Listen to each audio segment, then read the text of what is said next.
क्या आपने कभी सोचा है मानवता की शुरुआत कैसे हुई?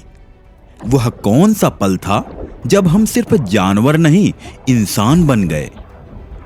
क्या पहली चिंगारी सचमुच आग का जन्म थी या वह इंसान की बुद्धि का पहला सबूत थी? सोचिए, जब धरती पर जीवन पहली बार चला तब क्या महसूस हुआ होगा? जब आसमान से बिजली गिरी और किसी ने पहली बार उसे देखा तब उसका दिल किस तरह धड़का होगा? यह कहानी है उस समय की जब न भाषा थी और न कोई समाज। बस जंगल था, जीव थे और इंसान जो बस जानने की कोशिश कर रहे थे कि आखिर वो हैं कौन। क्या आप जानते हैं क्यों इंसान ने गुफाओं की दीवारों पर चित्र बनाए? क्या वह सिर्फ समय बिताने का एक तरीका था या उसमें उनकी जिज्ञासा छिपी थी खुद को अमर करने की, अपने अनुभवों को आने वाली पीढ़ियों तक पहुंचाने की? क्या वह पहली आग सिर्फ रोशनी और गर्मी के लिए जली थी या यह संकेत था कि इंसान ने पहली बार प्रकृति को अपने नियंत्रण में लिया?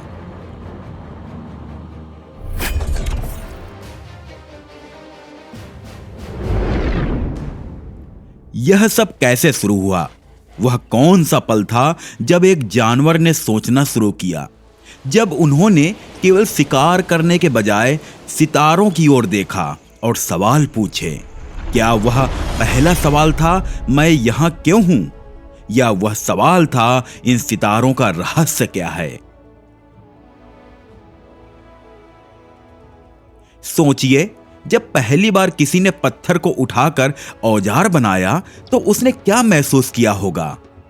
क्या वह शक्ति का एहसास था या पहली बार किसी ने भविष्य को बदलने का सपना देखा था?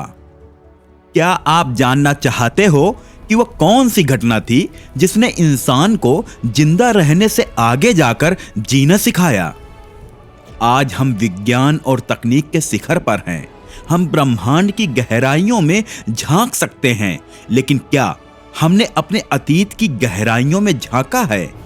क्या हमें पता है कि हमारी जड़ों में क्या छिपा है? क्यों हर नई खोज हमें हमारे आरंभ की ओर खींचती है?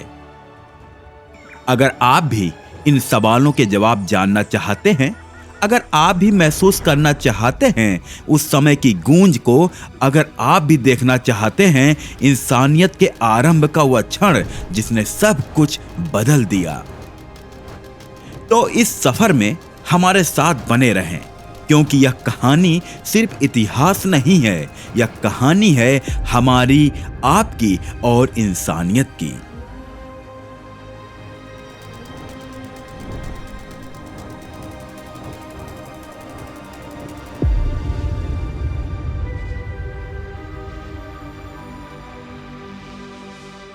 करीब 25 मिलियन वर्ष पहले पृथ्वी पर एक नई शुरुआत हुई, जब पहली बार प्रजातियां प्रकट हुई जिनसे हम आज तक अनजान थे। उनमें से एक परिवार था जिसने असाधारण क्षमताओं को जन्म दिया, महान होमिनोइड वानर, हमारे दूर के पूर्वज। विकास की प्रक्रिया ने एक नया अध्याय लिखा और धीरे धीरे ये प्रजातियां अधिक जटिल और सक्षम होती गईं। उन्होंने पहली बार जमीन पर चलने की शुरुआत की, शिकार का तरीका सीखा और साथ ही उपकरण और शक्ति का उपयोग करने की कला भी पाई। इस यात्रा में प्रेम और सहयोग का जन्म हुआ, लेकिन यह सब सिर्फ शांति तक सीमित नहीं रहा। जल्द ही युद्ध ने भी अपना स्थान बना लिया। बड़े जानवरों से प्रतिस्पर्धा करते हुए वे दुनिया पर अपनी छाप छोड़ने के लिए आगे बढ़े। समय के साथ उन्होंने खुद को हर मौसम और परिस्थितियों के अनुसार ढाल लिया और इस तरह वे हम बन गए, होमो सैपियंस, यानी आधुनिक मानव। लेकिन सवाल यह है, हमारी उत्पत्ति कहां से हुई? पहला मानव कौन था और वह कौन सा अद्वितीय गुण था जिसने हमें जानवरों से अलग किया? या वही अंतर था जो हमें जानवरों से अलग करता था, वह गुण जिसने हमें आत्मचिंतन, निर्णय और निर्माण की शक्ति दी। यह वही गुण था जिसने हमें केवल जीवित रहने से आगे बढ़कर सभ्यता की ओर अग्रसर किया। आज वैज्ञानिक खोजों के साथ हम समय की गहराइयों में खो जाने के लिए तैयार हैं, उन अज्ञात पूर्वजों से मिलने के लिए जिन्होंने हमारे लिए रास्ता बनाया। यह यात्रा हमसे यह सवाल पूछती है, क्या हम अपने पहले मानव के कदमों पर चलकर अपने अस्तित्व के मर्म को जान पाएंगे? क्या हम समझ पाएंगे कि वही पहला कदम किस तरह हमारे लिए एक नया युग लेकर आया था? आइए यह कहानी शुरुआत से जानते हैं। हमारा पारिवारिक इतिहास 25 मिलियन साल पहले एक ऐसे दौर में शुरू हुआ जब पृथ्वी अपने सबसे बड़े बदलावों से गुजर रही थी। यह वह समय था जब ग्लोबल वार्मिंग के कारण जलवायु में तेजी से परिवर्तन हो रहा था। विशाल माता थेटिस, जो कभी मध्य पूर्व में एक समुद्र की तरह फैली हुई थी, अब टुकड़ों में बिखर रही थी और भूमि का नया रूप सामने आ रहा था। इसी बीच आर्द्र वन, जो अफ्रीका से उत्तर की ओर फैलने लगे थे, जीवन के लिए एक नई राह तैयार कर रहे थे। इस महान परिवर्तन के बीच हमारे दूर के पूर्वज सिमियन वानर इन वन क्षेत्रों में रहने के लिए नई रणनीतियां अपनाने लगे। यह उस समय की शुरुआत थी जब हमारे पूर्वज पहली बार पृथ्वी के इस अनदेखे हिस्से में कदम रख रहे थे। धीरे धीरे वे जंगलों की गहरी छांव से बाहर आए और प्राचीन विश्व के विभिन्न हिस्सों को आबाद करना शुरू किया। यही वह समय था जब वानरों ने अपनी शक्ति का एहसास किया और छत्तों पर सर्वोच्च शासन करना शुरू किया। यह वानरों के लिए एक नई शुरुआत थी, जो न केवल शिकार करते थे बल्कि समाज बनाने और अपने अस्तित्व के नए तरीके खोजने लगे थे। इस महान युग में दुनिया में 100 से ज्यादा प्रजातियां अस्तित्व में आई, जैसे गिगेंटोपिथेकस और रामापिथेकस, जो सिर्फ आकार में ही बड़े नहीं थे बल्कि अपनी बुद्धि और शक्ति में भी असाधारण थे। यूरोप से लेकर चीन तक इन प्रजातियों का प्रभुत्व फैल चुका था। यह वह समय था जब पृथ्वी पर वानर और प्राइमेट्स का साम्राज्य था। लेकिन यह सवाल अब भी कायम है, इनमें से कौन सा महान प्राइमेट हमारी जड़ें हैं? कौन सी प्रजाति ने वह पहला कदम उठाया जिसने हमें इंसान बनने के रास्ते पर लाकर खड़ा किया? क्या हम उन्हीं के वंशज हैं जिन्होंने जंगलों में पहला कदम रखा था और एक नई दुनिया की नींव रखी थी? हम आज भी इन सवालों के जवाब की खोज में हैं और शायद यह खोज हमें यह बताने में मदद करेगी कि हमारे अस्तित्व की असली शुरुआत कहां से हुई थी। 13 मिलियन साल पहले हमारी यात्रा ने जो शुरुआत की थी, वह आज तक हमारे अस्तित्व को आकार देती आ रही है। यह कहानी उस युग की है जब वानरों के ग्रह पर प्रगति की चिंगारी जली थी और हमने अपनी पूरी दुनिया बदलने की दिशा में पहला कदम उठाया था। 13 मिलियन वर्ष साल पहले भूमध्य सागर के तट पर वर्तमान स्पेन के क्षेत्र में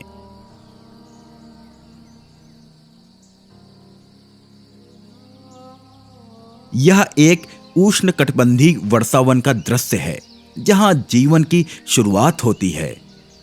हमारी नजर एक अद्भुत प्राइमेट पर जाती है जिसे पियरोला कहा जाता है। वह वानर जो अद्वितीय क्षमताओं से संपन्न है। पशु साम्राज्य में ऐसे चमत्कार हम पहले कभी नहीं देख पाए थे। पियरोला हमारी पारिवारिक उत्पत्ति की ओर पहला कदम है। लेकिन सवाल यह है, यह कैसे संभव हुआ? पियरोला को क्या बनाता है? हमारे परदादा? इस रहस्य को समझने के लिए हमें शुरुआत करनी होगी। पियरोला पेड़ों में रहता है, मुख्य रूप से फल खाता है और जीवन की अपनी यात्रा शुरू करता है। पेड़ों में दौड़ना, शाखाओं से झूलना और फिर अचानक वह खुद को 2 पैरों पर खड़ा पाता है। यहां से शुरू होती है वह यात्रा जो अंततः मानवता की ओर अग्रसर होती है। जैसा हमने सोचा था, सीधा चलने की क्षमता जमीन पर नहीं बल्कि पेड़ों के बीच ही उत्पन्न हुई थी। दो पैरों पर चलने की यह क्षमता जो मानवता के लिए एक पहचान बन चुकी है, पहले महान वानरों के द्वारा सीखी और अपनाई गई थी। पियरोला एक युवा प्राइमेट है। हाल ही में उसने अपना परिवार छोड़ दिया क्योंकि उसे अब एक महत्वपूर्ण परीक्षा पास करनी है, नए कबीले में शामिल होने के लिए। लेकिन इस कबीले में घुसने का मतलब है एक नई चुनौती। हर कबीले का अपना क्षेत्र होता है और घुसपैठियों के लिए यहां कोई जगह नहीं। क्या पियरोला की किस्मत उसे यहां स्वीकार करेगी? वह एक युवा मादा और उसके शावक के पास जाता है, लेकिन माताएं बहुत सतर्क होती हैं और उनके बीच घुसने के लिए एक नई रणनीति की जरूरत होती है। कुछ दूर एक बुजुर्ग महिला है जो शायद उसकी मदद कर सकती है, लेकिन एक बड़ा पुरुष जो स्पष्ट रूप से कबीले का प्रमुख है, यह सब कुछ नियंत्रित करता है। वह एक अल्फा है। पियरोला की स्थिति गंभीर है। अल्फा पुरुष के संपर्क में आना बहुत खतरनाक हो सकता है। वह शांत दिखता है, लेकिन उसकी चुप्पी एक चेतावनी है। अब पियरोला के लिए एक नाजुक पल है। उसे अपनी उपस्थिति को स्वीकार कराना होगा और कबीले में अपनी जगह बनानी होगी। क्या वह इस चुनौती को पार कर पाएगा? क्या वह उस युवा महिला को प्रभावित कर पाएगा?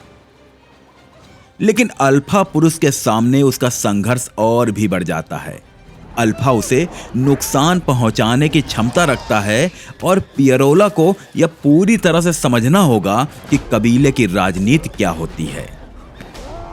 यह वही क्षण है जब पियरोला को अपनी सामाजिक समझ को पूरी तरह से इस्तेमाल करना होगा, और यह वही समय है जब हमारे पूर्वजों को सहानुभूति का पहला अनुभव मिला, दूसरों की भावनाओं को समझने और उनके साथ जुड़ने का।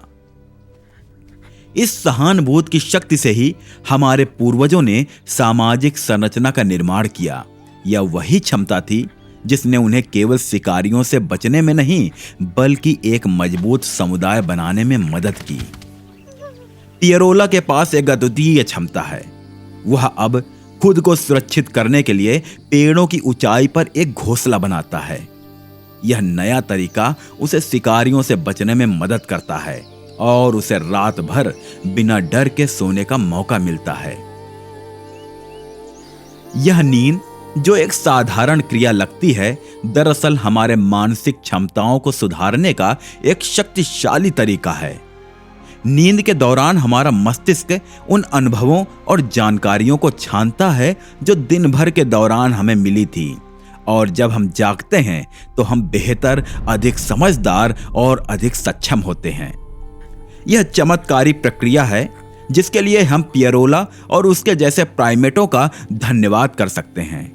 उनके द्वारा किया गया हर छोटा कदम हमारे विकास की ओर एक और बड़ा कदम था। यह नींद, यह घोंसला बनाना, यह सहानुभूति, सब कुछ मिलकर मानवता के मूल सिद्धांतों को आकार दे रहा था। सिर्फ कुछ क्षणों की नींद और कुछ घोंसला बनाने की साधारण प्रक्रिया ने पियरोला को अपनी पूरी दुनिया को समझने का मौका दिया। यह चमत्कार हमारे विकास की कहानी का एक अहम हिस्सा है और हम आज भी इसी प्रक्रिया के परिणाम स्वरूप ही समाज में रहते हैं, और ये शानदार है। पियरोला ने वह विरासत हमें सौंप दी है जो हमारे लिए अनमोल है। यह वह अनमोल खोज थी बिना जिसके हम कभी इंसान नहीं बन सकते थे। यह हमारे अस्तित्व की शुरुआत का सूत्रधार था, और इस खोज के बिना शायद हम आज यहां नहीं होते। आज सुबह जंगल में कबीला विवेकपूर्ण तरीके से झाड़ियों के बीच उतर आया और युवा सदस्य उनके पीछे पीछे चल रहे थे। इस बार वह कुछ नया करना चाहता था, कबीले से संपर्क स्थापित करना चाहता था, अपनी पहचान बनाना चाहता था। पियरोला फल और उनके मीठे स्वाद का बेहद शौकीन था, लेकिन जो बात उसे अन्य प्रजातियों से अलग करती थी वह यह थी कि उसका पेट हर प्रकार का भोजन आसानी से पचा सकता था। वह सब कुछ खाता था, लेकिन उस समझदारी के साथ कि कब कुछ खाया जाए और कब कुछ नहीं। वह न केवल पेड़ पौधों के बारे में जानता था, बल्कि उसकी सजगता ने उसे वह ज्ञान दिया था जो उसे जंगल के खतरों से बचने के लिए जरूरी था।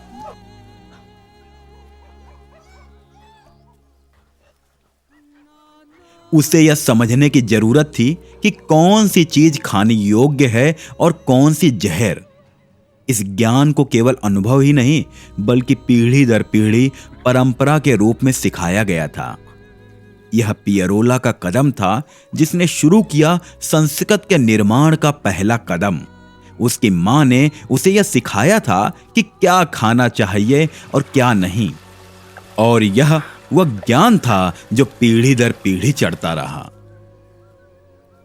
जब पियरोला एक युवा पुरुष बनता है तो वह कबीले के बुजुर्गों से सीखने के लिए प्रयास करता है। वह अंजीर के एक हिस्से को लेकर बुजुर्ग महिला के पास जाता है। क्या वह उसे स्वीकार करेगी? यह एक अच्छा संकेत था। अब वह बातचीत कर सकते थे। लेकिन पियरोला की भाषा मुख्य रूप से अप्रत्यक्ष और संकेतों पर आधारित थी।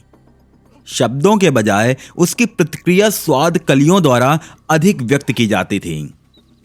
कबीले की महिलाओं के संपर्क में आकर वह अल्फा पुरुष से खतरनाक जोखिम उठाता है, लेकिन महिलाएं उसकी रक्षा करती हैं और यही उनका सामूहिक बल था। एक युवा पियरोला ने यह सब कुछ सीखा।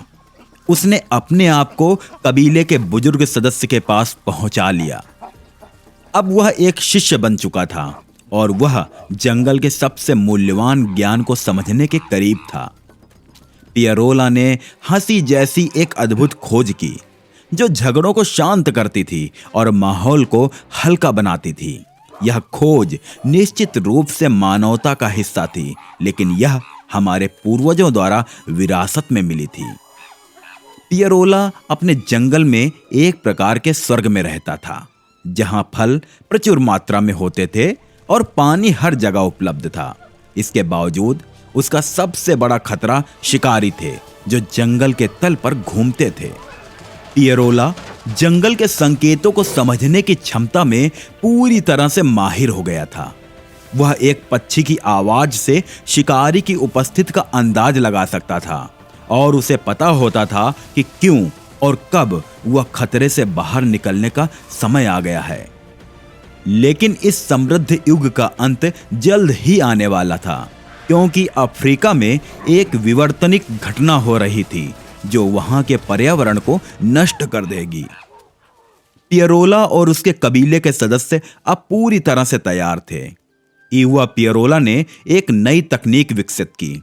दीमकों को पकड़ने के लिए उसने लकड़ी की छड़ी का उपयोग करना शुरू किया। यह पहला उपकरण था जो उसने अपने हाथों से तैयार किया था। इस उपकरण ने उन्हें भोजन प्राप्त करने का एक नया तरीका दिखाया और इस ज्ञान ने उनके अस्तित्व को और भी मजबूती दी। युवा पियरोला अब अपने कबीले का मुख्य आकर्षक बन चुका था। यह ज्ञान, यह हंसी, यह विज्ञान सभी ने मिलकर उनके अस्तित्व को संजीवनी दी। यही वह क्षण था जब पियरोला ने हमें दिखाया कि कैसे छोटे छोटे उपकरण और व्यवहार जो हमारे अंदर प्राकृतिक रूप से थे, आज भी हमारे अस्तित्व की आधारशिला बने हुए हैं। कभी कभी बच्चे को उसकी लोलुपता धोखा दे जाती है।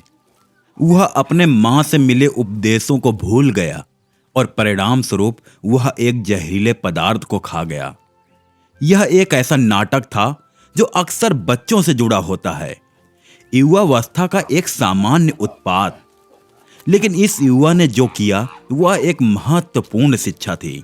उसने जल्दी से इस विष को पहचाना और न केवल खुद को बचाया, बल्कि उस ज्ञान को भी सीखा जो उसे और उसके कबीले को बचा सकता था। पियरोला में हमारे पास उपचार से जुड़ा ज्ञान था। यह ज्ञान विभिन्न कुलों के बीच भिन्न होता था, लेकिन कुछ सामान्य बातें थीं जो सभी ने साझा की थी। पौधों के गुणों का अध्ययन करने की कला, बीमारियों को ठीक करने के तरीके और जड़ी बूटियों का उपयोग, यह सब एक विरासत के रूप में हम तक पहुंचा था। वह ज्ञान अब हमारे शरीर में समाहित हो चुका था और आज भी हमारे कबीले को इन उपचार विधियों से लाभ होता है। इस युवा व्यक्ति ने इस ज्ञान को अत्यधिक कुशलता से सीखा और यह कबीले के लिए एक अनमोल धरोहर बन गया। न केवल शारीरिक इलाज के लिए बल्कि मानसिक और सामाजिक व्यवस्था को भी यह ज्ञान एक नई दिशा देने वाला था। इस प्रकार का ज्ञान उस समय के समाजों में विरल था और वह युवक ही था जिसने उसे एक नए स्तर तक पहुंचाया।